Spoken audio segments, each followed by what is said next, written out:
Meanwhile, the Ukrainian crisis is dominating discussions at the annual Congress of the European People's Party in Ireland's capital, Dublin. Some 2,000 delegates are attending the two-day event, which is due to select a candidate for the European Commission. Ukraine's opposition leaders Yulia Tymoshenko and Vitaly Klitschko have already made their speeches at the convention center in Dublin. For more on their speeches, we are joined on the phone by our correspondent, Lorda Sexton. Lorda, first, can you tell us, what did Vitaly Klitschko have to say? Well, both speeches were very passionate. Vitaly Klitschko firstly spoke about the hope and desire of Ukrainian people to be part of the European Union and to become a democratic country. He also praised the Ukrainian people's bravery, talking about them taking to the streets to fight for reform, sometimes even in horrible weather, winter weather in minus 30 degrees. But he also talked about the ousted President Viktor Yanukovych and how he feels that if he is still the president of the Ukraine, he asks, why doesn't he come back and what is he afraid of? And is he afraid of his own people? But he also then said it's hard to imagine that in Europe an armed conflict can take place between neighbours. And he stressed that Ukraine wants to build friendly relations on the basis of respect, solidarity and unity with Russia.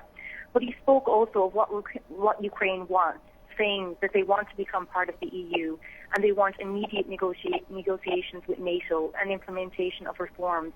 But he also said he wants transparent elections on May the 25th, and this is what the Ukrainian people want. And he also thanked everybody here at the European People's Congress for backing Ukraine.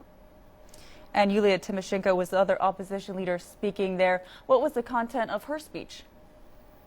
Well, Yulia was just very thankful, firstly, to be here, to be alive, she said, and to be in Dublin and to be able to talk about Ukraine. And she also thanked the people of Ukraine, especially those, she said, that lost their lives for this revolution.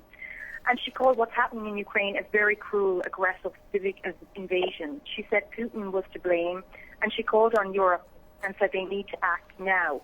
She said Putin will go as far as the Western world allows him to do, and she said that Europe must now find a solution to this. And she said that there's very little time left, and if Russia is left to hold the referendum on March the 16th, that they will have lost Ukraine and stability around the world. But she also stressed a few times that she knows that someday that Ukraine and Russia will have the most friendly relations ever.